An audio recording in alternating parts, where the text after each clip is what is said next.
wat ek een ding sê, as dit nie was vir Abba Vader se liefde vir ons nie, dan was ons nie vandag hier nie. En wat 'n wonderlike voorreg dat ons as kinders van die Here, as die kerk van die Here Jesus Christus het om hierdie Paasnaweek, hierdie Pesach, hierdie Pascha te kan vier, omdat hy vir ons gesterf het en die prys betaal het. As ons net kan besef hoe lief God ons het. En ek hoop as iemand vandag hier, as jy hier sit en jy twyfel of God jou lief het en of jy genoeg is dat hy jou lief moet hê. Ek dink as jy vandag by daai deur uitgaan, dat jy daai versekering sal hê, dat ek weet, dat God my so lief gehad het. Hy het sy seun op 'n wrede manier laat sterf, sodat ek en jy vry kan wees. Nou ja, toe praat ek en Driekie en sy kan nie eers daaraan dink dat haar seun iets moet oorkom nie. Kan jy dink wat dit moes God, of sy Vader hart, wat moes vir hom gewees het om hierdie offer te bring? Maar prys die Here, ons kan hom vandag in vryheid dien en aanbid, want hy leef. En ook vandag in baie ander lande, Sudan, Jemen, Somalië, Iran, is daar mense wat ondergronds in skelm moet hierdie Pesach vier, want hulle word vermoor omdat hulle Christene is.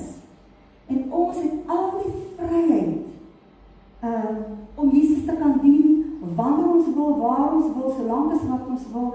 En ek wil bid dat die Here vir ons sal gee, dat ons werklik daai waardering in ons hart sal hê vir hierdie vryheid wat ons het, om Jesus as ons koning te kan dien. My hart breek vandag as ons hierso sit by eintlik 'n Joodse tradisie. Ons Pesachmaal wat Jesus ook gebruik het nou vir 3 jaar, het hy dit so op presies hierdie manier gedoen saam met sy disippels, behalwe vir die laaste een wat hy gedoen het, was dit anders gewees. En my hart breek eintlik 'n bietjie vandag as mens dink aan die Jode. Op die graf, op die kruis het gestaan, Jesus die koning van die Jode. Maar op hierdie stadium is baie van hulle nog versluier en hulle het nog nie tot die waarheid gekom nie. Hulle verwag Messias moet nog kom. En hulle is in hierdie tyd baie afwagtend. Hulle sing dit, hulle sê dit, hulle maak hulle gereed. Want hulle sê die Messias moet kom, dis die tyd van die Messias en hulle is baie reg. Maar ons weet hy het gekom, hy gaan weer kom. En dan dink ons vandag ook aan ons Joodse medebroers en susters, die Messiaanse Jode wat God uit genade uit gered het. En ons gedagte en ons gebed ook in hierdie tyd is dat die Here hulle so kragtig sal gebruik onder hulle mense, dat hulle almal tot die kennis van die waarheid gaan kom. So ek wil ook vir julle vra, waar en wanneer het die Pascha of Paasfees ontstaan? Wie wil probeer antwoord? Met die land, toe hulle moes uittrek. Ja, waar was dit? In Egypte. Uit Egypte uit moes trek, in Exodus, né? Dis waar die Pascha ontstaan het. So dit het eintlik begin in die Ou Testament met die volk van Israel. So hulle daar beland as gevolg van Josef en sy broers, ons ken daai geskiedenis wat gebeur het, en toe kom hulle almal Egypte toe. Aanvanklik was hulle baie gelukkig in Egypte en het hulle baie goed gevang. Totdat daar 'n regeringsverandering plaasgevind het, 'n regime change. Toe het alles vir hierdie Israeliete begin verander en ons sien dat Farao, hy was toe nou die koning wat aan bewind was. En Eksodus 1 vers 11 sê, vertel vir ons van harde slawerny van Israel in Egypte. Die volk was grootliks verdruk. Hulle het baie swaar gekry. Hulle het werklik as slawe gewerk onder slawedrywers. En daai was nie 'n grap nie. Hulle was geslaan met stokke, met swepe en dit was geweldig geweest vir God se volk. En die volk het begin uitroep na Jahweh en hulle het begin sê, waar is die God? Ons kan nie meer hierdie hanteer. Hulle werklik begin uitroep in hierdie toestand van slawerny. Het hulle begin roep na God. En ons sien ook in Eksodus 6 het God hulle gehoor. Gerda van dit ons Eksodus 6 vers 4 tot 7 lees asseblief. En ek het ook gehoor die gekerm van die kinders van Israel, wat deur die Egiptenaars in slawerny gehou word. En ek het aan my verbond gedink. Daarom sê ek aan die kinders van Israel, ek is die Here, en ek sal julle onder die harde arbeid van die Egiptenaars uitlei, en julle red uit hulle slawerny, en ek sal julle verlos deur 'n uitgestrekte arm en groot strafgerigte, en ek sal julle as my volk aanneem, en vir julle 'n God wees, en julle sal erken dat ek die Here julle God is, wat julle uitlei onder die harde arbeid van die Egiptenaars uit. En ek sal julle bring in die land waaromtrent ek my hand opgehef het, om dit aan Abraham, aan Isak en aan Jakob te gee, en ek sal dit aan julle as besitting gee, ek die Here. Amen. God ons Vader is 'n verbondsgod, en hy het 'n verbond met hierdie volk gemaak. En al is of was die Israeliete deur die geskiedenis heen ontrou, God bly getrou. En ons sal ook dan later sien dat Jesus het gekom en hy het vir hulle, daar was in Jeremia 31 vir hulle 'n nuwe verbond, Brit Gadesha, 'n nuwe verbond, 'n belowing. En ons weet dat ons in 'n verbondsverhouding met die Here staan. Daar was 5 beloftes aan hulle gegee. Ons moet baie mooi ag gee op hierdie verhaal van Exodus.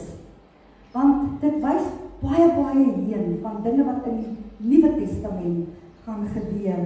So God het gesê, ek sal julle uitlei, ek sal julle red, ek sal julle verlos, en ek sal julle as my volk aanneem.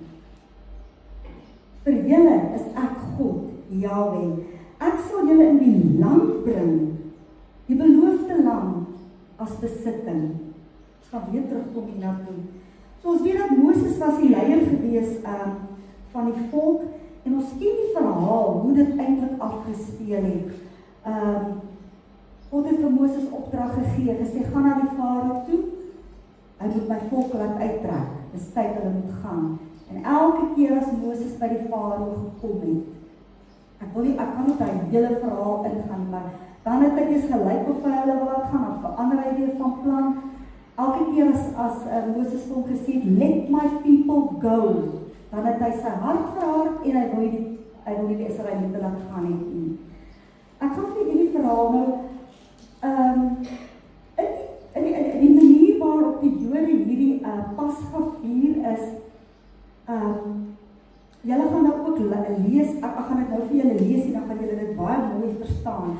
Hulle het 'n boekie, die Jode lees nie eintlik die Torah nie. Dit is eintlik die rabbies van die Torah lees. So elke Vrydag, elke Shabbat, dan gaan die mans en die vrouens sit bo een kant en die mans hier onder, en hulle noem dit 'n Torah portion, en hy deel 'n gedeelte uit die woord uit elke Shabbat, en dit is die woord wat hulle vir daai week dan nou mag onthou en herinner so hulle het nie letterlik, wanneer hulle met hulle kinders om die tafel sit met hierdie fees, regtig die Bybel gevat en gelees nie, hulle het 'n boekie die Haggadah. So die Haggadah was basies maar hierdie verhaal van Exodus 12, wat hulle nou net in 'n verkorte weergawe gehad het, omdat hulle kinders moes leer, want dit was 'n bevel uit God se woord. Exodus 12, instelling van die Paasfees. En die Here het met Moses en Aaron in Egipte land gespreek en gesê, hierdie maand moet vir julle die begin van die maande wees. Dit moet vir julle die eerste van die maande van die jaar wees. Spreek tot die hele vergadering van Israel en sê, op die 10de van hierdie maand moet hulle elkeen 'n lam neem volgens die families, 'n lam vir 'n huisgesin. Maar as 'n huisgesin te klein is vir 'n lam, dan moet hy en sy buurman, wat die naaste aan sy huis is, dit neem volgens die sienetaal, na wat elkeen gewoond is om te eet. Moet julle die getal op die lam bereken. Julle moet 'n lam hê, sonder gebrek, 'n jaar oud rammetjie, van die skape of van die bokke, kan julle dit neem. En julle moet dit in bewaring hou, tot die 14de dag van die maand. So op die het hulle hierdie lammetjie gaan haal, en op die 14de dag het hulle hom eers geslag. Ons gaan weer 'n bietjie terugkom na dit toe. Julle moet 'n lam sonder gebrek, en julle moet dit in bewaring op die 14de dag, vers 7. En hulle moet van die bloed neem, en dit stryk aan die 2 deurposte en aan die bodrempel, aan die huise waarin hulle dit eet. En hulle moet die vleis in dieselfde nag eet, oor die vuur gebraai. Saam met ongesuurde brode moet hulle dit met bitterkruie eet. Julle moet daarvan nie eet as dit rou is, en as dit in water gaar gekook is nie, maar oor die vuur gebraai, die kop en pootjie saam met die binnegoed. Julle mag daar ook niks van laat oorbly, tot die môre toe nie. Maar wat daarvan tot die môre oorbly, moet julle met vuur verbrand. So moet julle dit eet. Julle heupe moet omgord wees, en julle skoene aan julle voete, en julle staf in julle hand. Heupe omgord, skoene aan die voete, waaraan dat dit julle dink. Die wapen is in Efesiërs. Julle staf in jou hand. Baie haastig moet julle dit eet. 'n Pasga vir die Here is dit. 'n Pasga, as ons die woord Here met alles hoofletters lees, dan weet ons dis Yahweh. Yahweh is God se persoonlike naam. Want ek sal in hierdie nag deur Egipte land trek en al die eerstgeborenes in Egipte land tref, van mense sowel as van diere. En ek sal strafgerigte oefen aan al die gode van Egipte. Ek, Yahweh, ek die Here. Maar die bloed sal vir julle 'n teken wees aan die huise waarin julle is. As ek die bloed sien, sal ek by julle verbygaan. En daar sal geen verderflike plaag onder julle wees, wanneer ek Egipte land tref nie. En hierdie dag moet vir julle 'n gedenkdag wees. En julle moet dit as 'n fees tot eer van Yahweh vier. Julle moet dit in julle geslagte as 'n ewige insetting vier. 7 dae lank moet julle ongesuurde brode eet, alreeds op die eerste dag moet julle die suurdeeg uit die huise verwyder. Want elkeen wat gesuurde brood eet van die eerste dag af tot die 7de toe, die siel moet uit Israel uitgeroei word. En op die eerste dag moet daar 'n heilige samekoms wees. Ook op die 7de dag moet daar vir julle 'n heilige samekoms wees. Daar mag geen werk op die dag gedoen word nie. Net wanneer elkeen geëet moet word, dit alleen mag deur julle berei word. Onderhou dan die ongesuurde brode wat op dieselfde dag, want op dieselfde dag het ek julle leers uit Egipte land uitgelei. Daarom moet julle hierdie dag in julle geslagte as 'n ewige insetting hou. Vers 22. En neem 'n bossie hyssop en steek dit in die bloed wat in die skottel is, en stryk dit bo aan die bodrempel en aan die 2 deurposte van die bloed wat in die skottel is. Maar niemand van julle mag uit die deur van die huis uitgaan tot die môre toe nie, want die Here sal deurtrek om die Egiptenaar swaar te straf. Maar wanneer hy die bloed sien aan die bodrempel en aan die 2 deurposte, sal die Here by die deur verbygaan en die verderwer nie toelaat om in julle huise in te gaan om te slaan nie.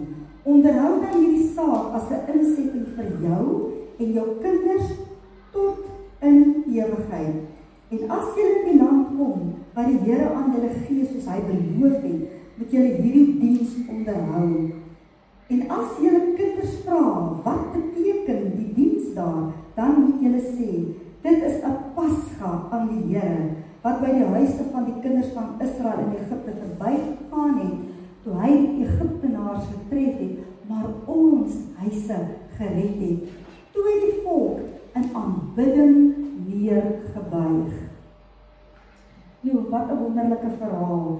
So ons sien dat die instelling van die Pasga is 'n ewige verbond, en dit is waarom die Jode, die Israeliete tot vandag toe dit doen. En kan julle dink hoe wonderlik is dit, al die duisende jare, hoe hierdie volk van God, deur al hulle omswerwinge, deur alles, het hulle hierdie goed bewaar, en het hulle getrou gebly aan God, om dit vir hulle kinders, en hulle kinders, en hulle kinders, en hulle kinders te leer, sodat ons dit vandag kan weet, want vir ons gaan dit 'n baie, baie groot betekenis hê, want dit is wat Jesus vir ons kom doen het. So hierdie was nie net blote godsdienstige erfenis en 'n tradisie vir die Jode nie, maar 'n veel dieper betekenis van alles wat heen gewys het na Jesus ons Paaslam. So tot vandag toe vier die Jode dit so. Goed, hierdie maaltyd, daar's ook 'n gewone, was gewone kosse, vleise en slaaie en groente en goed berei. Maar hierdie elemente, was altyd op hulle tafel gewees in die tyd wanneer hulle die Pessach, wanneer hulle die Pas gehou. En hulle noem dit 'n seder, 'n seder. Dit beteken orde. Seder beteken orde. So hierdie simboliek moes hulle aan hulle kinders oordra. Ek het destyds gesê, dis 'n boekie wat hulle lees, die Haggadah. Goed, hoe hulle die aand begin het, hulle begin om die kerse aan te steek. 'n Vrou het die kerse aangesteek. En die betekenis hiervan was dat in die Ou Testament dat die belofte sal kom deur die saad van die vrou. Genesis 3 vers 15, Jesaja 7 vers 14 wat sê wat vir ons dan wat geprofeteer het vanuit 'n maagd. 'n Maagd sal swanger raak en geboorte gee. Ons weet dit so vir Jesaja 7 vers 14 en Genesis 3 vers 15. En ons weet ook dat Jesus die Messias sal kom as die lig vir die wêreld. So dit is wat hierdie. Dan het hulle 'n gebed gebid. Baruch atah Adonai Eloheinu melech haolam.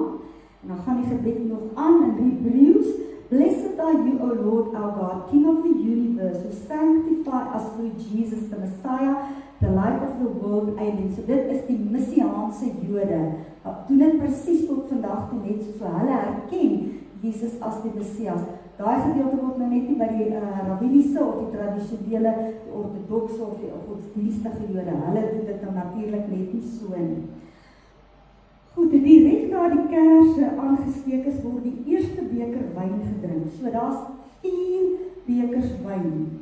So die eerste beker, Nelien, sal jy vir ons die eerste beker gooi asseblief? Ek kan maar sommer hierdie kant begin. Die eerste beker was the cup of sanctification. Nou sanctification is heiligmaking. So, dit is hoe die Jode, die tradisionele godsdienstige Jode, hulle sê, this is the cup of sanctification. En dan het hulle 'n blessing, 'n seën ook oor die wyn. So ek wil net vir julle sê, nie al hierdie elemente wat hulle gebruik is Bybels nie. Die Bybelse elemente is die wyn, die brood en die bitterkrye. Die ander het hulle nou maar net so as tradisie bietjie bygevoeg.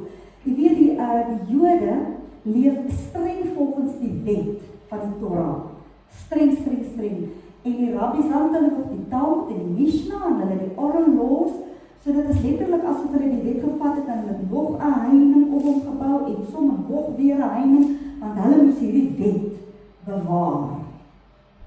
Soos tot vandag toe is dit so, en het hulle al hierdie tradisionele goedertjies bygevoeg wat die rabbies nou maar vir hulle geleer het, wat nie regtig Bybels was nie, maar wat wel streng volgens Bybel was, is die wyn, die brood en die bitterkrye volgens Exodus 12. Ek wil net die blessing kry, Baruch atah Adonai Eloheinu melech haolam. Blessed are you, O Lord our God, King of the universe, who bring forth the fruit of the vine. So in die Israeliese lewe of in die Jode, hulle spreek baie seën uit. As hulle brood eet, dan spreek hulle eers 'n seën uit. As hulle groente eet, dan spreek hulle 'n seën uit. As hulle wyn drink, dan spreek hulle eers 'n seën uit. So ook op die Shabbat sal die pa baie keer sy hande op die kinders se koppe lê en hulle seën, of op sy vrou en hy sal hulle seën. So hulle is baie ingestel om 'n blessing te gee. En wat eintlik wonderlik en baie amazing is, the cup of sanctification, heiligmaking. Nou vir hulle was dit to be a people set apart.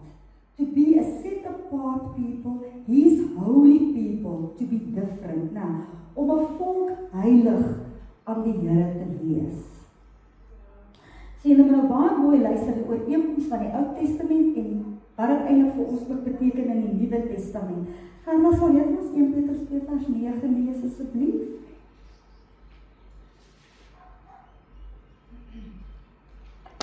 Maar julle is 'n uitverkore geslag, 'n koninklike priesterdom, 'n heilige volk, 'n volk as eiendom verkry om te verkondig die deugde van hom wat julle uit die duisternis geroep het tot sy wonderbare lig. Wat is ons? Koninklike priesterdom, heilige volk aan God. Dit is van ons en dit is die Nuwe Testament wat dit sê, né? So deur die aand was daar ook baie hande gewas. Hulle sal partykeer sit en dan sal hulle nou seën oor die brood en dan vlieg hulle almal op en dan gaan hulle nou eers gou hande was. So die hande was 'n baie sterk ritueel en het hulle kort hande gewas ook in die Shabbat voordat hulle eet, dan sal hulle eers ook hande was. So dit was baie oor die reinigingswette. En ons gaan sien wat het Jesus met hierdie hande was. Later gaan ons sien wat het Jesus gedoen toe hy die laaste Pasga met hulle gevier het. Goed, en dan die volgende element was die ongesuurde brode. Nou, dit is baie moeilik. Lyk my deesdae kry mens glad nie meer matza. Nou net gou by 'n prentjie uitkom. So, die matza of die ongesuurde brode lyk min of meer so. Dit was dis 'n groot vierkantige vel. En hierdie matza het strepe opgehad en dit was gepeers en dan hierdie donker kolle was gebroes. So ons gaan nou 'n bietjie lees waar dit inkom. Jesaja 53. Drietjie lees vir ons Jesaja 53 net om mooi hierdie wat 'n profetiese woord dit was eintlik, né? Jesaja 53 vers 5, maar hy is ter wille van ons oortredinge deurboor, ter wille van ons ongeregtighede is hy verbrysel. Die straf wat vir ons die vrede aanbring was op hom, en deur sy wonde het daar vir ons genesing gekom. So dit is ook waaraan hierdie, die Here weet niks van, hulle neem nie daai profetiese woord regtig ter harte nie. Nou, as jy baie keer vir hulle vra, maar hier staan dit dan, as hulle nee, God het bedoel, dis Israel, maar ons weet wat het God bedoel, dit is die seun van God. So die matza se gaatjies, as jy nou Jesaja 53, hy was vir ons deurboor, en Jesus was vir ons geslaan, stripes, by stripes we are healed, en ons weet hoe was Jesus gegeesel, daai sweep het 'n metaalbal en 'n ysterbene en hakke aangehad.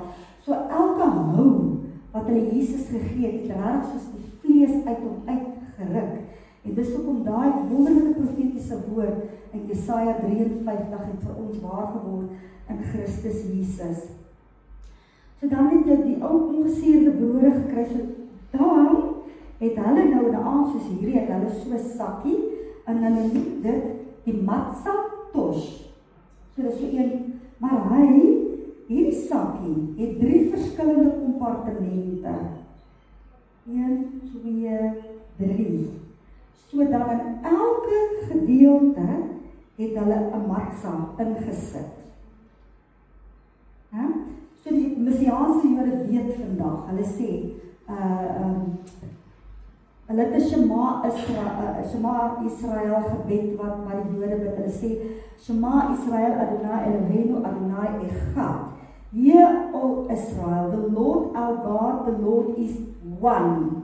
So dis waar hulle vassak en hulle sê God is een. Hoe kan ons nou sê Jesus en ons voeg nou by want God is dan een. Maar ons weet dat Vader, Seun en Heilige Gees is een wat manifesteer of tot persoonlike uitkom kom tot Jesus en die Heilige Gees.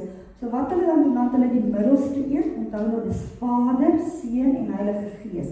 Dan het hulle nou die middelste matsa, ek hoop my matsa kan breek, iemand het dit gebak, want ons kry nie meer groot is nie. Dan het hulle nou die gebid, hulle dan nou die brood geseën, blessed are you, O Lord, our God, King of the universe, who brings forth the bread from the earth. Dat hulle nou, en dan het hulle hierdie matsa gebreek, en hulle die een helfte weer teruggesit in die matsa tos, en dan het hulle 'n doek gevat, en hulle het hierdie stuk matsa toegedraai, en hulle het hom gaan begrawe. So, by die Joodse tradisie, is dan hulle gaan hom wegsteek. In die Joodse tradisie noem hulle hierdie een die afikomen. En dan die kinders, dis die kinders nie, dat sal groot kinders moet vra om te gaan soek. So Zambeli gaan hierdie afikomen, gaan sy wegsteek. So daar's 'n prys, 'n beloning vir die een wat hom gaan vind. So Zambeli, jy kan hom in die saal wegsteek of in die kinderkerkie, daai vertrek, jy kan hom daar ook gaan wegsteek. En jy sal net saam met 3 mense gaan en hulle moet dit vind, so jy moet hom mooi wegsteek. So aan wat dit julle herinner? Wat herinner dit julle aan? Die middelste matsa wat gebreek is, toegedraai is in boeke, en dan van Jesus. Is dit nie ongelooflik wonderlik nie? Hulle doen dit, hulle weet nie wat hulle doen nie. Die afikomen beteken that which comes last. So ek weet nie of dit die laaste ding gaan wees wat Jesus vir hulle gaan reveal, wie die Messias is. Ons weet nie. Goed, dan die volgende krye, of die volgende wat hulle geëet het was maror. Maror is 'n bitterkry en ek het nie gaan kans sien om dit te eet nie. So dit is radys, dit is eintlik 'n baie skerp so peperwortel, maar jy kry dit nie by ons nie, maar oor het gesê mens kan radys vat, so ek luister vir my skoonseun. So dit het hulle herinner aan die bitter dae van verdrukking deur die Egiptenare. Want soos ons gesê het, hulle was bitterlik verniel en geslaan deur hulle slawedrywers. So hulle het vir hulle kinders dit laat proe, sodat hulle bietjie moes ervaar hoe bitter dit was. So ek het nie gaan kans sien om hierdie te eet nie. Erik, julle is gelus. Bitterkrye, maror.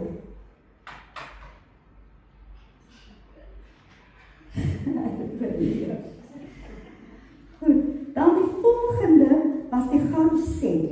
Nou die garoset was appel, neute, speserye en heuning. Dit is baie lekker.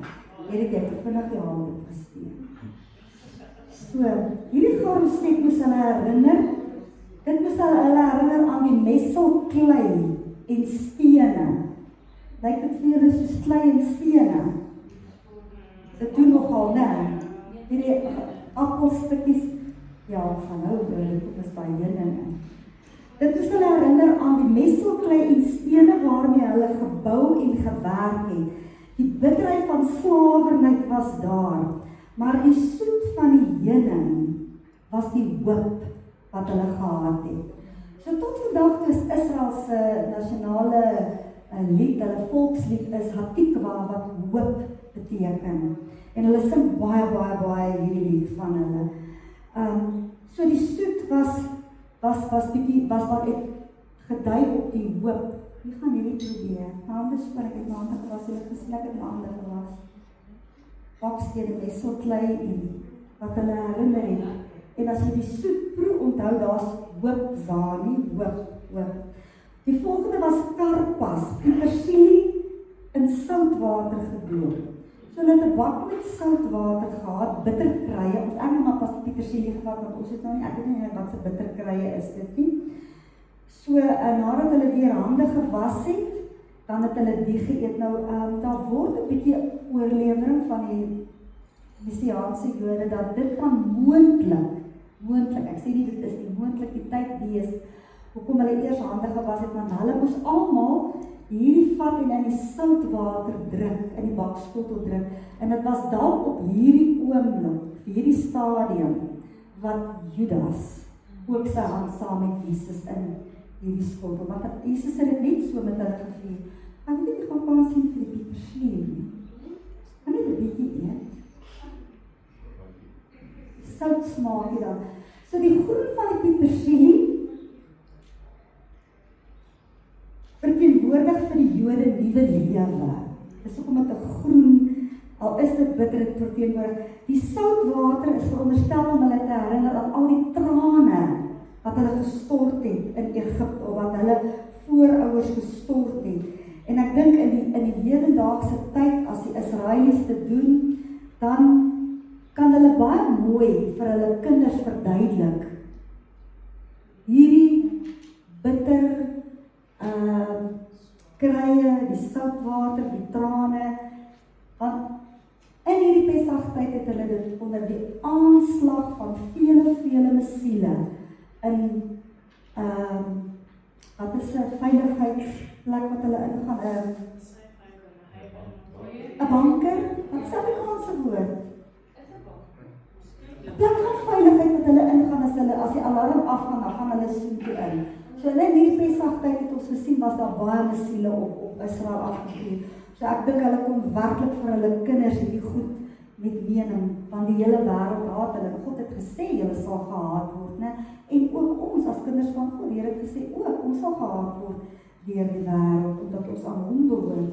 En die hele ding met die oorlog in Israel, ook baie mense sien dit en hulle wil net oorlog maak, dit en dit, maar alles is Bybelprofeseë wat in vervulling kom, want God is besig om hierdie eindtyd tafereel reg te skep en gereed te maak vir sy wederkoms, né?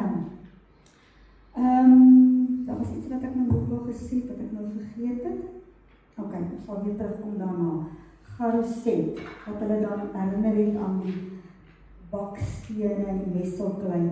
Dan was daar die volgende beker gedrink, so daar was nie 'n seën oor hierdie beker nie, en hierdie beker was ook glad nie gedrink nie, en dit is the cup of plagues, en dit verteenwoordig Nelien, of ons die tweede beker in daai kant, the cup of plagues, die beker van ongeregtigheid en oordeel, judgment. Hierdie beker word nie gedrink nie. Hulle het wel 'n ander ding wat hulle doen, ek gaan dit nou doen. Omdat Farao geweier het om God se volk te laat gaan, was die oordeel oor Farao en die Egiptenare. Daai oordeel van God was losgelaat, baie erg, in die vorm van 10 plaae. Onthou Eksodus 7:11, die 10 plaae. En die Israeliete was outomaties van al die plaae, was van al die plaae kwytgeskeld, né? Al die 9 plaae. Daar was een plaag waarvan hulle nie outomaties kwytgeskeld was nie. En dit was die 10de plaag, die dood van die eerstgeborenes. Hulle moes iets, ons het gelees, wat God vir 'n duidelike opdrag gegee, wat hulle moes doen, daai aand, wanneer hy 10de plaag sou kom. So wat die Jode nou doen, hulle vat hierdie beker het nie 'n seën nie, en hierdie beker word nie gedrink nie, maar wat hulle doen, die kinders werk hier baie mooi saam, so julle, my kinders moet nou ook baie mooi saamwerk. Elke keer as iemand kan sê wat 'n plaag was, dan het hulle vinger gedruk in die, en dan het hulle dit gedruk op die bord. Goed, wat is die eerste plaag? Water het in bloed verander, mooi Nelien. En die tweede plaag? Paddas, mooi. Tweede plaag, paddas, dan word die vinger gedruk in die wyn en in die bord gesit. Derde plaag?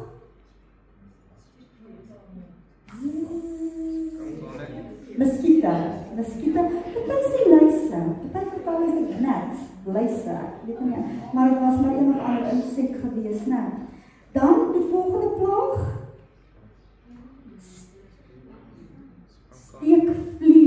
steekvlee, dan word het by in die bordjie gegooi, wat Nog 'n plaag? Wie kan nog 'n plaag onthou? Ja. Haal. Haal, ja, verseker haal, dit was die 7de plaag. Nog ene? Sprinkane is heeltemal reg. Nog? En hulle het dit allemaal hard opgenoem, as een sê sprinkane, as sê allemaal sprinkane, as een sê paddas, sê allemaal paddas. Nou in Hebreëus, pes onder die vee, pes onder die vee. Hoeveel het ons nou? Daar was nog een. Swere, ja, en die 9de plaag? Duisternis. En dan die 10de plaag, natuurlik die dood van die eerstgeborene. Nou, hoekom doen hulle dit, vra die kinders? Want die kinders vra baie vrae, die kinders moet vra. Daar's 4 spesifieke vrae wat hulle vooraf sê, die kinders moet daar aand hierdie vrae. Hulle vra, hoekom is hierdie aand anders as ander aande? So dan word die verhale weer vertel en weer vertel. So hulle gooi hierdie beker van ongeregtigheid. Elke keer, want wyn was vir hulle 'n tipe van blydskap en vreugde, en op Sabbat drink hulle ook hierdie wyn, en elke keer as hulle vinger indruk, 'n bietjie van die wyn uit, dan word die oordeel 'n bietjie minder vir hulle vyande. So dis net om te sê dat jy moet ook genade aan jou vyande betoon. Wat het Jesus ons in die Nuwe Testament gesê? Moet ook ons vyande lief hê. So, ja, dit is nou maar net iets wat hulle nou glo, dis sommer net 'n tradisie. Daar is 'n baie sterk ooreenkoms tussen die 10 plaae van Egipte en Exodus en die oordeele wat in die boek Openbaring beskryf word. Onthou julle daaraan toe Robbie was, toe wys hy vir ons daai wit lyn, die swart blaai met die wit lyn wat die boeke van die Bybel verteenwoordig het. En dan het hy hulle sulke van die Ou Testament na die Nuwe Testament, was dit sulke gekleurde hale. So, wie van julle lees nie die Ou Testament nie? Wonderlik, julle almal. Ons moet nooit die Ou Testament agterweë laat nie. Dit is net so belangrik om die Ou Testament te lees as wat dit is om die Nuwe Testament te lees, né? So die ooreenkoms van die Ou Testament, Exodus en die Nuwe Testament van Openbaring is daar geweldig baie. Onthou julle nie toe ons die boek Openbaring gedoen het, né? Water en bloed, Openbaring 8 vers 8. En dit is net die groot verdrukking, né? Van hierdie plaai, hierdie oordeel van God. Ons leef nou nog in 'n wonderlike tyd van genade. Dis die tydperk van die kerk van die Here Jesus Christus. En wanneer Jesus sy bruid kom haal, dan is hierdie genade verby. As Jesus weer kom hy as die regverdige regter om te oordeel, dan is genade verby. Dis hoekom ons die genade tyd wat God ons besoek, moet ons nie minag nie, ons moet erns daarmee neem, om God te soek in die tyd, waar daar soveel oorvloed van genade, op genade vir ons is. Openbaring 9 sprinkane, gediertes wat wat 'n mens pynig. Ons sien dit is die oordeele van God. Hy praat daar van die seels, die skale, die bakke, die trompette, al daai goed in Openbaring. Ja, al die oordeele wat oor die wêreld en oor die nasies en die goddeloses wat nie Jesus wil aanneem nie, gaan kom. Openbaring 16 sê bose en smartlike seer. Openbaring 8 vers 7, haal en vuur gemeng met bloed val op die aarde. Openbaring 9, sprinkane kom uit die afgrond uit. En ja, onthou toe ons hierdie gedeeltes behandel het in die boek Openbaring, het Melien eendag gesê, sy kan nie glo dat na alles wat die mense gesien het, hulle nog steeds hulle hart verhard het teenoor God nie. Dit is verskriklik. Hoe mense hulle hart teenoor 'n lewendige heilige God kan verhard, is eintlik baie tragies. Erik, sal jy vir ons 1 Tessalonisense 5 vers 9 lees asseblief? As I have the King James Version of the Bible and the Amplified Bible, 1 Thessalonians 5 verse 9, King James Version, for God hath not appointed us to wrath, but to obtain salvation by our Lord Jesus Christ. The Amplified Bible, for God has not destined us to incur his wrath, That is, He did not select us to condemn us, but to obtain salvation through our Lord Jesus Christ. God wil nie hê dat die wraak oor sy kinders moet kom nie, maar redding in Christus Jesus. As ons Jesus Messias dien en lief het, is ons nie bestem vir die wraak van God nie. In Tessalonisense praat hy ook nou oor die wegraping. Ons as kerk glo aan die wegraping waar Jesus sy bruid kom haal, die 10 maagde wat gereed moet wees, waarvan 5 gereed was en 5 nie. Baie mense verskil, hulle sê nee, ons gaan almal deur die groot verdrukking gaan. Ek dink as ons mooi na daai versie luister, dan lyk dit as ons werklik toegewyd en oorgegede lewens lewe. As ons regtig Jesus ons Here maak, regtig ons harte voor hom buig, hom dien in gees en in waarheid. En sorg dat ons in die woord kom, die woord lees, tyd spandeer. Want dit is nie 'n religion nie, dit is relationship, dit is verhouding. Die Here wil verhouding met ons hê. Ons staan in 'n verbondsverhouding met hom. En hy wil hê dit moet 'n lewendige verhouding wees, dat ons sy stem hoor. En wat ons met hom praat, en waar ons met ons harte voor hom sit. So God het ons nie bestem vir wraak nie.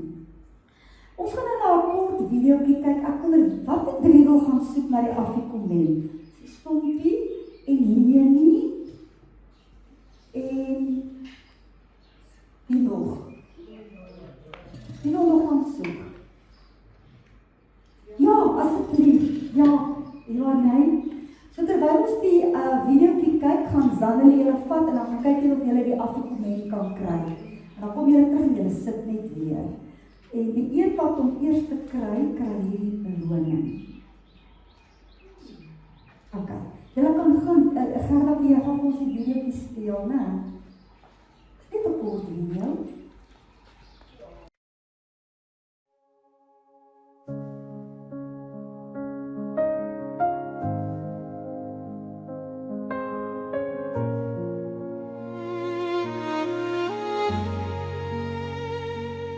You call the people to remember, with a land and with a promise, mercy written in the blood, every door marked by your kindness, every soul covered in love. Worthy is the Lamb who was slain, holy is your name, Yeshua. By your blood we are redeemed, you have drawn us near. Worthy is the Lamb who was slain, righteous King, we bow before you. From the first to the last breath, all belongs to you.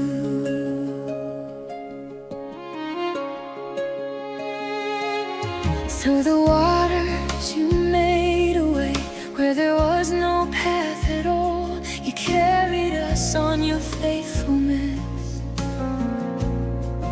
You answered every call. Bread of heaven in the desert, living water from the stone. Still our hearts would wander from you. Yet you called us back as your own. Ro'i hazeshin ishkat, kadoshim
deeper mercy I have known. It is finished, forever proclaimed. Now I am yours, and yours alone. Worthy is the Lamb who was slain. Holy is your name, Yeshua. By your blood we are redeemed. You have drawn us near. Worthy is the Lamb who was slain. Righteous King, we bow before you. From the first to the last breath, all belongs to you.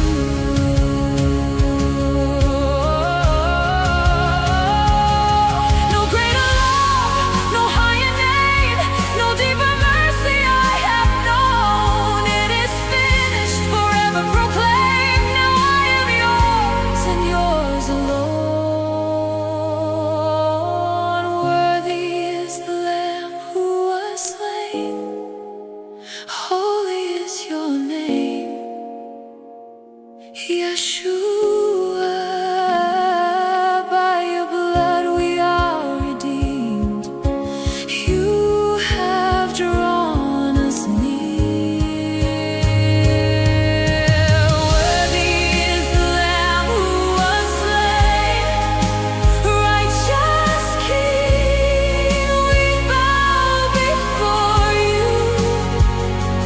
From the first to the last breath, all belongs to you. We remember the blood. We remember the covenant. We remember your love. Yeshua, Yeshua, our Passover Lamb. Worthy is the Lamb who was slain, seated on the throne forever. By your stripes we are restored. Death has lost its hold. Worthy is the Lamb who was slain. All creation sings together. From the ages to the end, you alone are King. Here at your feet we remain, covered by mercy, held by your name. Yeah, receive our offering of praise forever and ever.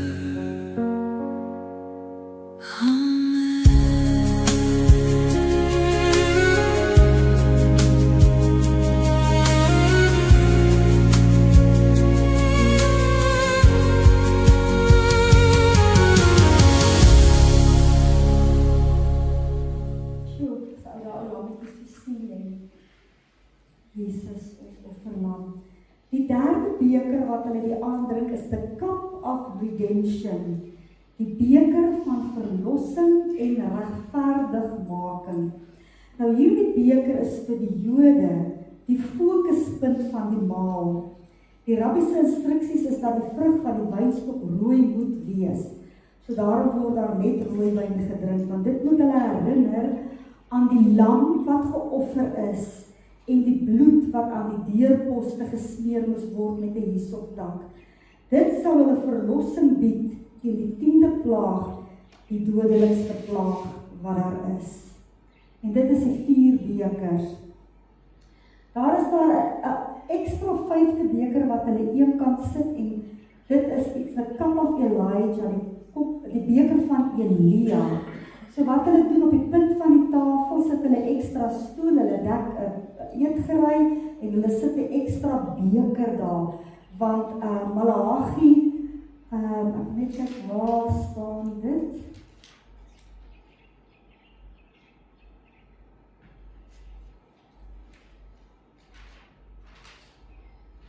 een beker uitgelaat. Maar kom ons gaan eers die koppie van een en dan kom ons terug na die 4de een toespies. Maleagi 4:5 staan daar. He will precede the coming of Messiah, Elijah. Nou kyk, ek stuur julle die profeet Elia voordat die groot en vreeslike dag van die Here aanbreek. En ons sien hier dat Elia 'n dubbele betekenis het. So die eerste koms van Elia was, as julle mooi onthou, toe Johannes die doper daar gestaan het en Jesus gekom het om deur hom gedoop te word, het hy gesê, "Behold, there is the Lamb of God." En dan praat hy daaroor dat Johannes is Elia wat sal kom. So dit was nie 'n fisiese Elia wat gekom het nie, maar dit was die gees en die krag van Elia. Maleagi 4:5. Maleagi 4:5.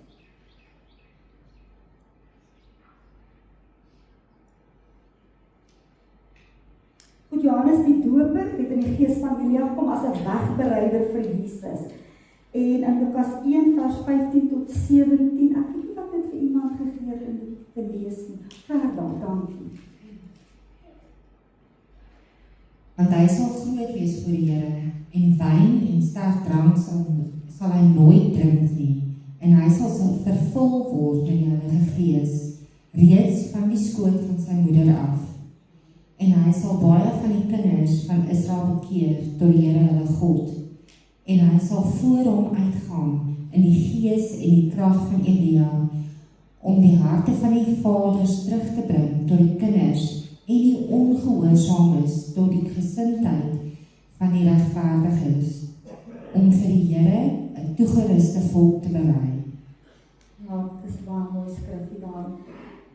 So ons sien die stories, Johannes die doper voor Christus se koms en dan eskatologies in die toekoms, verwag hulle weer dat Elia sal kom. Ekskuus, ek het 'n bietjie 'n gedeelte oorgeslaan by die cup of righteousness, die beker van verlossing in ons die Nuwe Testamentiese betekenis, net om terug te kom na dit toe.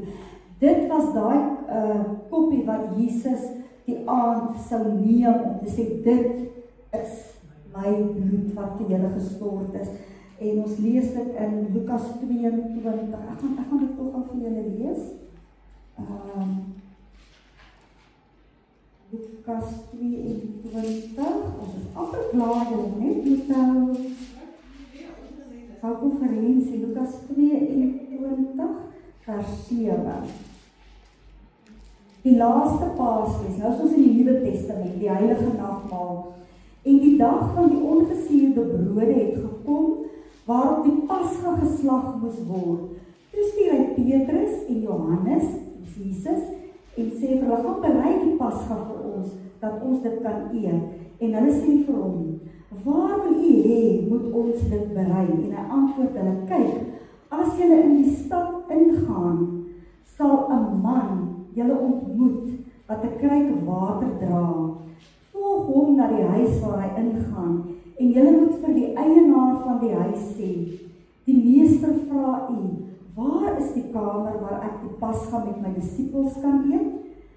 En hy sal julle 'n groot bovertrek wys wat reggemaak is, daar moet julle dit berei. En hulle het gegaan en dit gevind, soos hy vir hulle gesê het, en die Pasga berei. En toe die uur kom, het Jesus aan tafel gegaan, en die 12 apostels saam met hom. En hy sê vir hulle, ek het baie sterk verlang om hierdie Pasga met julle te eet voordat ek ly. Want ek sê vir julle, ek sal sekerlik nie meer daarvan eet voordat dit in die koninkryk van God vervul is nie. En dit dui op die bruilofsfees van die Lam, waar ons almal weer hierdie Pasga met Jesus gaan eet. En toe hy 'n beker geneem het, dank hy en sê, neem dit en deel dit onder julle, want ek sê vir julle, ek sal sekerlik nie drink van die vrug van die wynstok, voordat die koninkryk van God gekom het nie.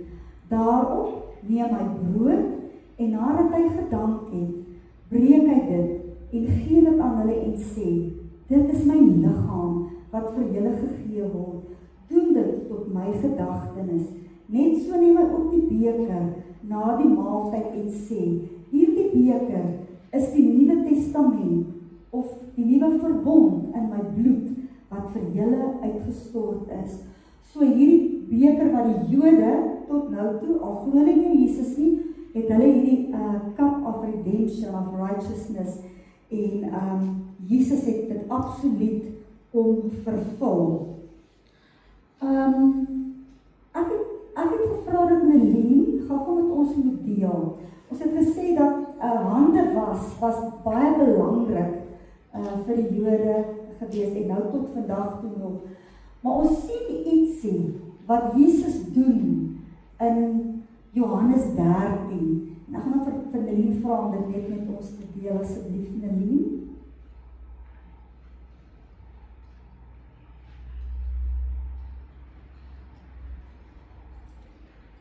Jesus, omdat hy wist dat die Vader alles in sy hande gegee het, en dat hy van God uitgegaan het en na God heen gaan, van die maaltyd opgestaan, sy boorklere uitgetrek en die doek geneem en dit om hom vasgemaak. Daarna het hy water in 'n bak gegooi en die voete van sy disippels begin was en afgedroog met 'n doek wat hy omgehad het. Julle noem my meester en Here, en julle is reg, want ek is dit. As ek dan die Here en die meester julle voete gewas het, is julle ook verplig om mekaar se voete te was. Want ek het julle 'n voorbeeld gegee om net soos ek aan julle gedoen het, ook so te doen. Voorwaar, ek sê vir julle, 'n diensknegt is nie groter as sy heer nie, en 'n gesant ook groter as die een wat hom gestuur het nie. As julle hierdie dinge weet, salig is julle as julle dit doen. Net so 'n klein stukkie sê oor wat dit dan vir Jesus beteken het, toe hy die voete gewas het. Ek kan nou nie my bril afhaal. Ek en jy gaan nie geseën word omdat ons weet om goed te doen of omdat ons weet ons moet die minste wees nie. Ons word geseën omdat ons doen wat Jesus gedoen het. Om 'n dienaar te wees is om te leef soos Jesus ons Messias. Dit neem tyd, opoffering en moeite met God se genade en hulp kan ons dit doen. Voete was volgens Johannes 13 simboliseer nederigheid, diensbaarheid en radikale liefde. Nederigheid, dit wys dat geen taak te min of te vernederend is vir 'n gelowige nie. Reiniging, Jesus Christus se verlossing. Liefde, 'n tasbare demonstrasie van onvoorwaardelike liefde. Jesus sê, doen dieselfde aan mekaar, wat beteken om mekaar in liefde te dien. Ek gaan nou iemand se voete was. Erik, ek wil asseblief jou voete was. Sal jy so met daar sit? Asseblief.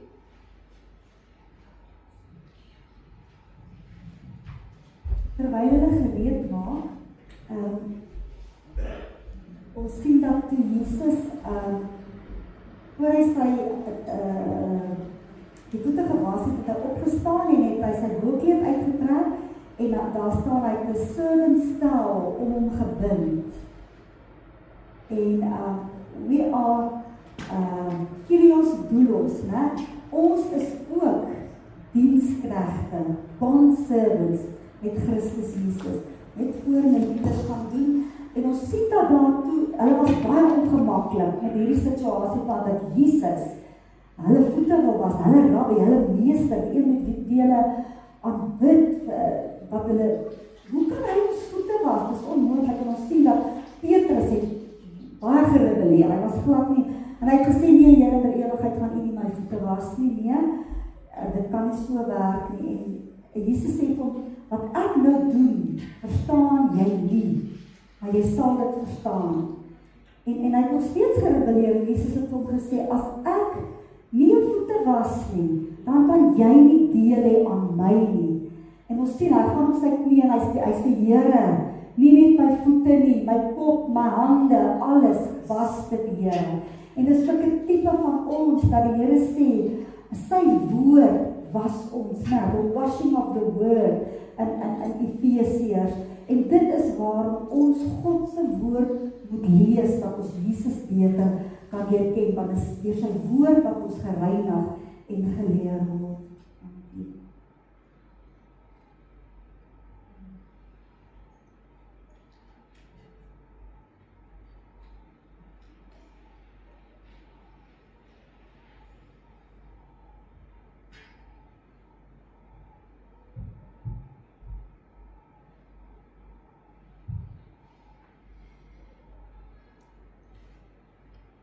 Kan ek dink hoe 'n wonderlike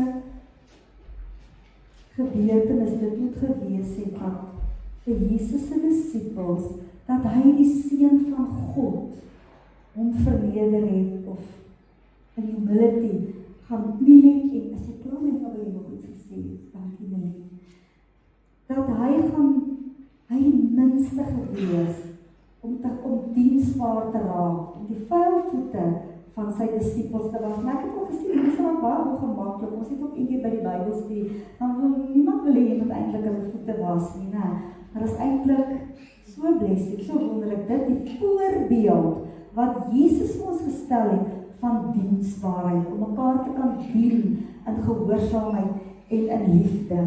Goed, die laaste koppie, the cup of Hallel. Nou wat dink, waaraan dat Hallel julle dink? Halleluja. Dit was die kap van praise and worship. Nou, ek en Jan praat nou die dag. Die Jode is verskriklik lief om die Here te loof en te prys. Kyk, ek het ook nou laaste was toe die Shabbat toe, het Jaëlie my op en sy sê, nee, ek moet op daarbo gaan met daar so laken, dat die mans en die vrouwens skei, en Uri is daarin met die kinders, en ek stok sien alleen daar by die vrouwkant, maar ek sluit ook in die ek gaan maar daar sit en dit, en hulle klaar daar los en hulle sing, maar kyk, hulle klap hande, lekker apostolies, en hulle deed dit die eerste nie. Hulle klap hande en hulle juig en hulle sing, en klein die rand kruip die weer, en hy soos met die handjie hier in die lig, maar ek sê nooit dat hulle hande opsteek nie, hulle klap hande, en ek het nog nooit, maar hy is gemaakt met die lyfie, en hy gaan net so hier met hierdie handjie. So die Jode, hoeveel te meer moet ons, wat die vreugde en die blydskap van Jesus se verlossing en bevryding het, hoeveel te meer moet ons nie die Here loof en prys en aanbid nie. Driekie, gaan jy vir ons so ietsie deel? Ons sien ook dat Miriam het toe hulle Israel droogspoed deur die Rooi See getrek het, né? Toe hulle aan die ander kant kom en die see toemaak, want onthou dus die Egiptenare alweer daar besig om hulle in te haal. En hulle was hier vasgekeer, né? En Moses het op sy staf geleun en hy tot God geroep en God het die see oopgemaak. Wat 'n groot God, ons dien op dieselfde God, wat die see kan oopmaak. En toe is so opkyk te sien, hulle nee, maar hier sien die Egiptenare op ons hakke, maar hulle deurgegaan, droogspoed deurgetrek. En soos wat hulle terugkyk, het hulle net gesien hoe die water toeval en die Egiptenare verswelg, daar het niks van God se vyande oorgebly. En toe aan die ander kant kom, het Miriam die tamboerijn gevat en begin dans en loof en die Here geprys. Dankie Driekie. Vanmiddag vra Rita vir my, sal ek ietsie sê oor wat worship en prys vir my beteken. Worship en prys beteken vir my eerstens, om het maklik te stel, ons juig en jubel en ons sê vir die Here, hoe goed is hy vir ons. Ons erken hom in alles wat hy vir ons doen en hoe goed en wonderbaar hy vir ons is en ons loof en ons prys hom. En dit kan gepaard gaan met musiek, dis jubel, dis vreugde, dis lekker, dis dans, dis tamboeryne, dit is opgewek. En dis hoe die prys doen. Aanbiddingsdeel is weer waar jy vir die Here sê, hier is ek, dankie. en ek kan ingaan in die troonkamer. Ek kan binne in die troonkamer ingaan, ek mag U aanbid en ek wil daar op my knieë staan. En vir my persoonlik is praise and worship baie keer 'n kombers wat ek om my vou, wat die Here my toevou wanneer ek hartseer is. Kan ek baie keer sit en ek kan musiek aansit van worship en ek sê, Here, hier is ek. En hy maak my toe. Baie keer is dit vir my, ek kan my hande in die lug gooi en ek sê, Here, U is so goed en ek kan opgewek wees en dans. Ander kere kan ek oorlog voer met my worship en ek kan sê, Here, hierdie ding is swaar in my hart en ek sing en ek wag op die woord. So praise and worship is nie net een nie, dit loop hand aan hand. Dankie Britney. Die Here sê dat hy soek aanbidders, ware aanbidders, wat hom in gees en in waarheid sal aanbid. Eintlik is ons hele lewe 'n aanbidding tot God. Of jy alleen is by jou huis of in jou karre of waar, dit is eintlik ons hele lewe moet 'n aanbidding tot God wees.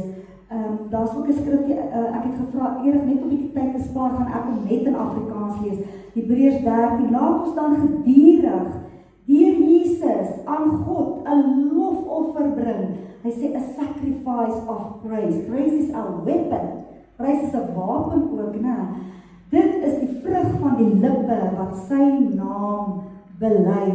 Daar's dan nog 2 items wat ek net vandag gaan sê. Dit is die shanbone. Hierdie is 'n shanbone, hoor. Dit is verdeel julle, dit is 'n lamsbeen. En dan het die Jode 'n eier wat oor 'n kers gebraai is, hy so swart gebrand. So dit wys net hoekom hulle dit doen. Hulle wil verskriklik graag weer die tempel bou om weer te kan offer, want die been moes vir hulle 'n herinnering wees van die offers wat gebring was tydens die offerstelsel. En dan die eier, met 'n eier is weet ek nie, is hulle begeerte om weer die tempel te bou. Maar soos Rob vir my verduidelik, die eier is eintlik 'n distraction. Hierdie hele tempel en die tempel wat gebou moet word, is eintlik om hulle hou hulle verskriklik besig met dit, né? Dit trek eintlik hulle aandag van die Messias af.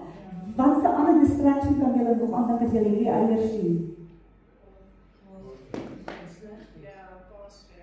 Paashase, paaseiers, 'n distraction, alles behalwe die waarheid, né? So vir hulle wil verskriklik graag weet, maar wat sê Jesus? Jesus sê, ons is die tempel waar God se gees bly. So om net vinnig hierdie bekers bymekaar te vat, 'n cup of judgment. Romeine 3 vers 23 sê dat almal het gesondig en dit ontbreek hulle aan die heerlikheid van God. Daar het skeiding gekom tussen God en die mens en 'n ewige oordeel wag vir die mens wat Jesus nie as 'n verlosser en salig gemaak het. As jy nie die bloed op die deurpos van jou hart het omdat Jesus vir jou gesterf het en jy daai geskenk, daai verlossingsgeskenk aangeneem, dan wag daar oordeel. Al die mense is onder die mag van sonde, né? Ons staan almal skuldig voor God. Daar is niemand geregverdig nie, selfs nie een nie. Hebreërs 9 vers 27 sê, en net soos dit vir die mens bestem is om eenmaal te sterwe en daarna die oordeel. So ons sien dat die eerste kopie, the cup of judgment, is as ons God nie ken nie, as ons nog nie wedergebore is nie. Dan the cup of redemption, die kopie van regverdigmaking en heiligmaking.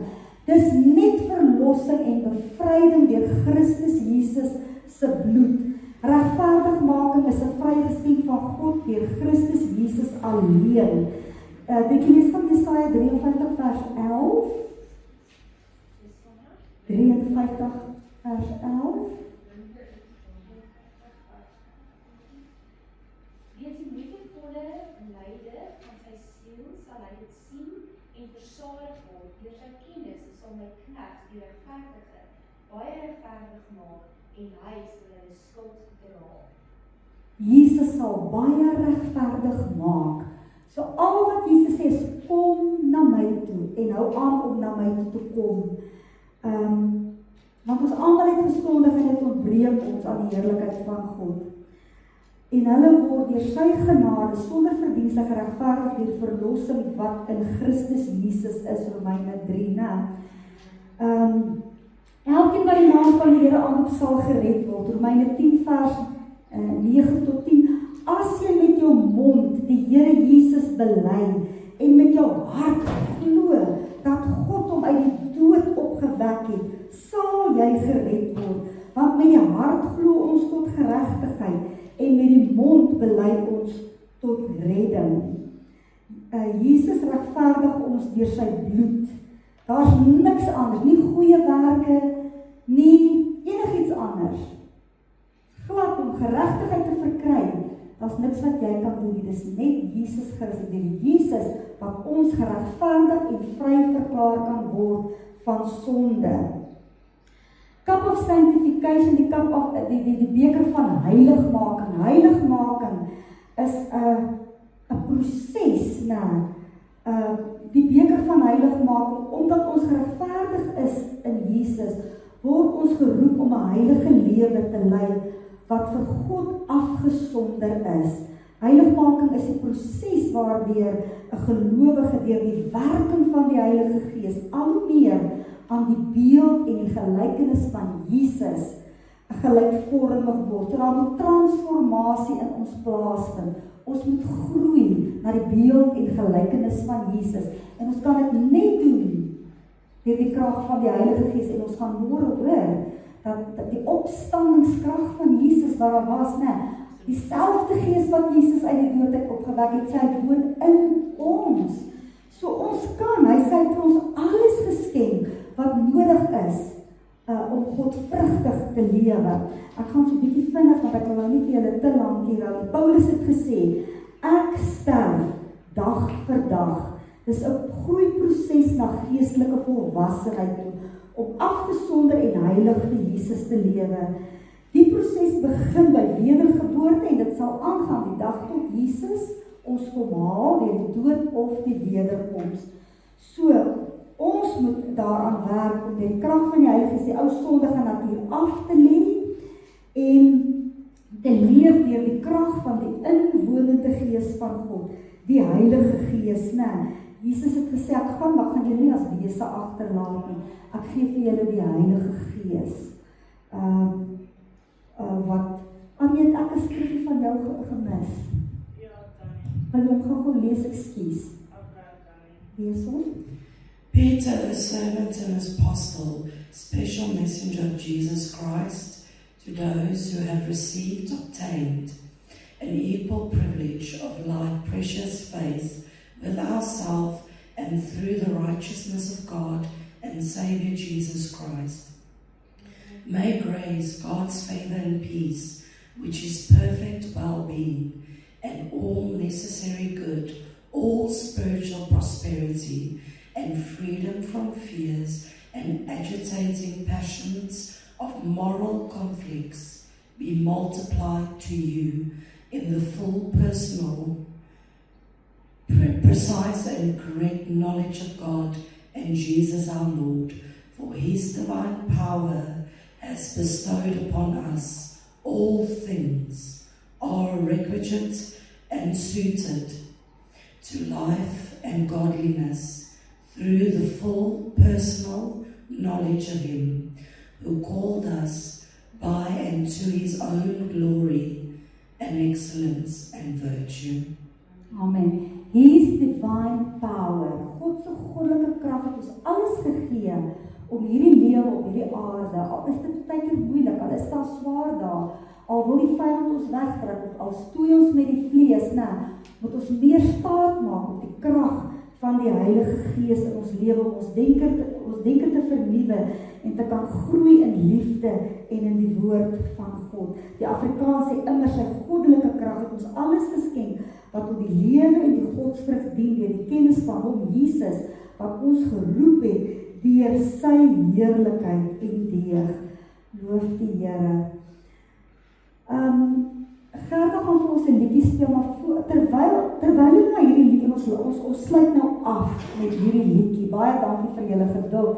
Vergewe my as dit 'n bietjie lank was, maar ons het 'n konferensie. Daar was 'n beker wat oorlopends gegooi word. Ja, ek jaag nou omdat ek bang is vir die tyd. Ek het nie 'n idee hoe laat is dit nie. Nou, dit is op die tyd. Ja, dit was die cup of Elijah. Wat hulle doen dit ook met Shabbat, presies so. So hulle sal 'n bietjie wyn gooi, dan skree die kinders, nou, more. En dan gooi die pa nou maar meer, dan sal hulle sê, no, more. Because Elijah must come, the Messiah must come. En dan gooi die pa hierdie koppie, totdat hy oorloop. En dit is wat Jesus se bloed doen in oorvloed. Redding, verlossing, vrymaking. Dis nie nodig dat ons gebuk gaan onder die las van sonde en ongeregtigheid en bondage en verslawing en traag my nie agtigheid nie. Ons moet onthou wat het Jesus, remember.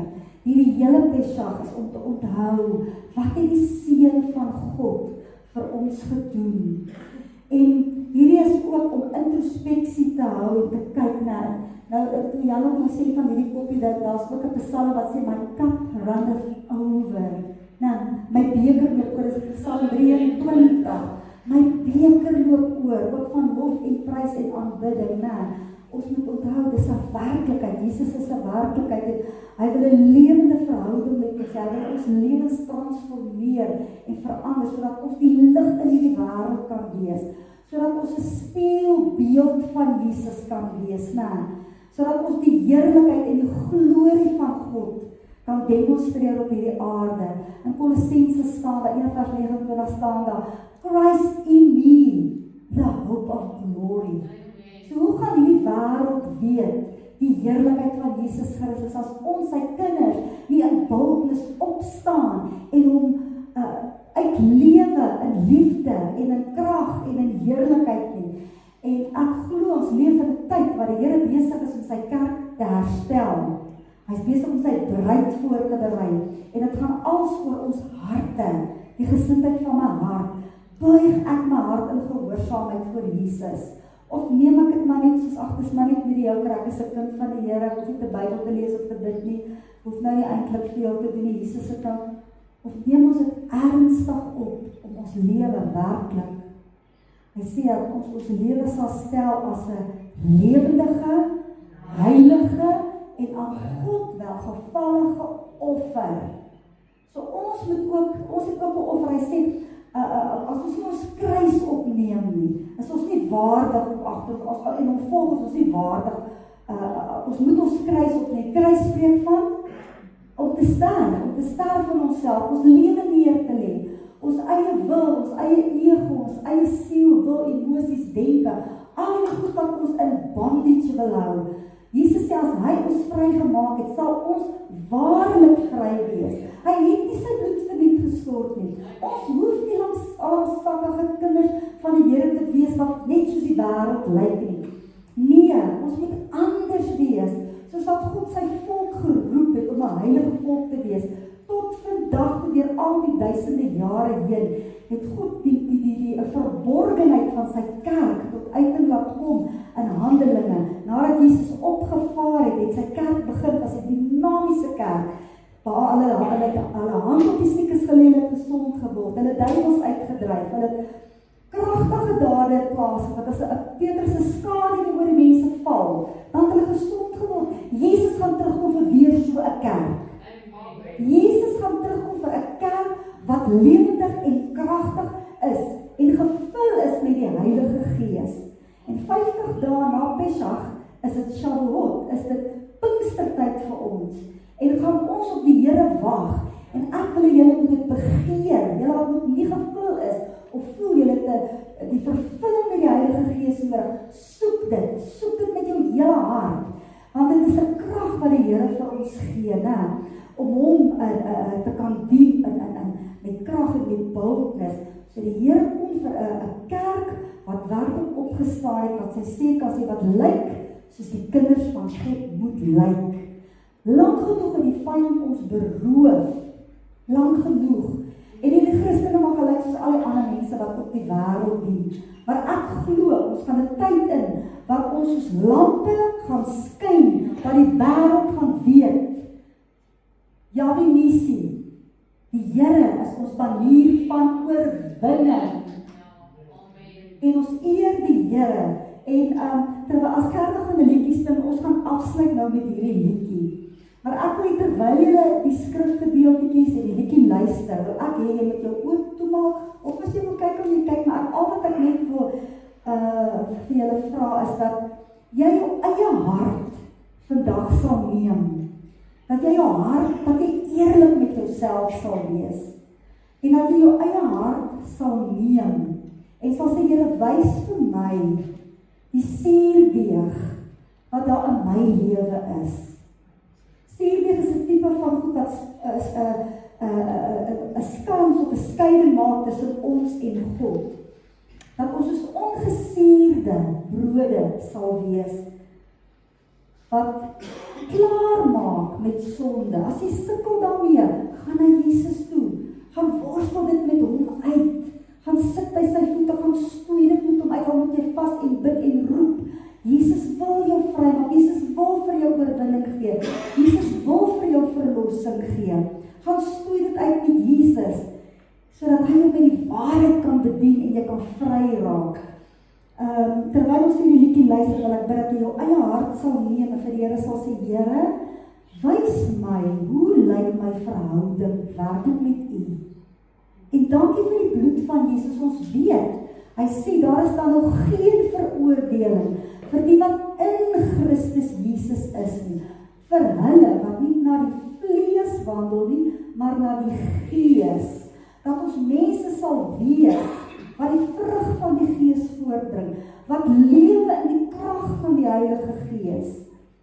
Dit is wat Jesus wil, en dit is vir julle almal tot beskikking.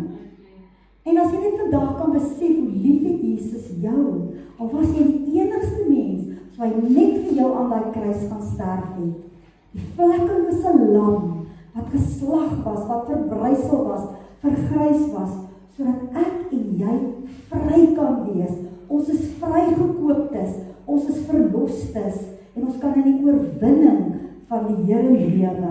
Ons gaan na hierdie liedjie luister, en as daar enige iemand is wat voel, jy wil hê dat iemand moet saam met jou bid, jy het gebed nodig, kom kniel hierso, jy sal genoeg mense wees, wat saam met jou bid. Ek wil net hê dat julle dit vandag baie ernstig sal opneem.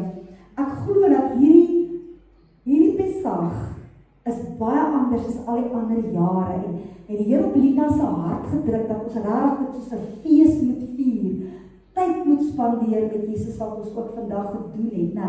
Ons moet die tyd uitkoop, want die dae is boos. Ons is altyd so haastig, né? Ons moet altyd die Here net so, maar ons het baie tyd vir baie ander dinge. Vandag besluit ons om tyd aan hom te spandeer, die koning van alle konings, wat elke sekonde minuut van ons aandag werd is, van ons tyd werd is. En dan wil dit as hierdie liedjie jou aanraak, dit gaan oor, ek is 'n tempel van die Heilige Gees, en dat in hierdie Pesach tyd, dat daar 'n rededication, 'n hertoewyding, 'n nuwe toewyding van ons kant af, aan Jesus sal wees. Hoekom ek sê hierdie Pesach is vir my anders as ander, is dat ek lees toevallig, kom ek op 'n ding af wat 'n vrou wys van in 1857, en 'n ou antieke kommentaar of Bybel, ek kan nie onthou wat, het daar 'n datum gestaan, dat die Pesach was op die 5de April, hoe hulle dit bereken het, en hoe nie. Dit was nogal net baie interessant, en môre is die 5de April. Dit was 1857 gewees. Ek weet jy dit gesien, Erik. En ek voel net nou, as ons sien na die profetiese gebeure, as ons regtig sien hoe dit in vervulling gaan voor ons oë, dan kan dit ons laaste Pesach wees. Ons weet nie. Dit kan nog 5 jaar, 10 jaar wees, maar dit kan ook ons laaste een wees. Ons weet nie. Maar kom ons wy ons hele lewe opnuut toe aan Jesus Christus, wat al ons Messias, wat sy bloed, met sy bloed, dat hy sê ons is duur gekoop. Julle is duur gekoop, verheerlik God dan in julle liggame, want julle is duur gekoop deur die kosbare bloed van Jesus.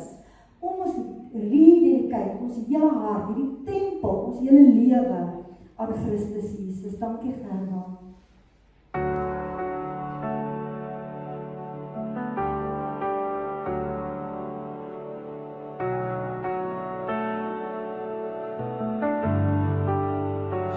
I quiet down the noise within. I bring you more than just a hymn. I lay it all before your feet. Come take this offering from me. Every fear, every dream, every wound inside of me, I place it now before the King. Let my worship rise and sing. On the altar of my heart, I surrender every part. Let the fire of heaven fall till nothing's left but all you are. Burn away what isn't true. Make this temple pure for you. Here I am, have every part. On the altar of my heart,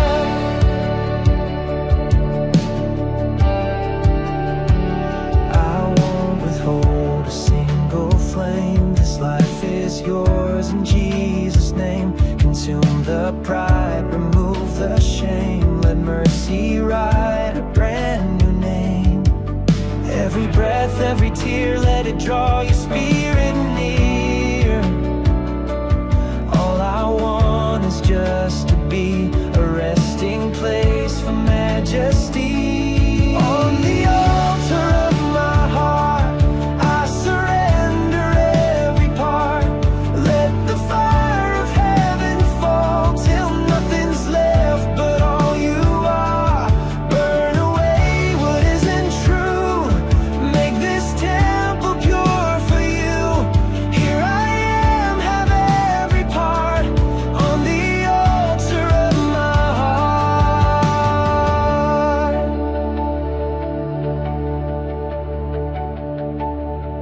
let your glory fill this place. Let my life reflect your grace. Let your spirit reign in me, a living sacrifice to thee. Let your glory fill this place. Let my life reflect your grace. Let your spirit reign in me, a living sacrifice to thee. On the altar of my heart, you are welcome from the start. Every dream and every scar, let them glorify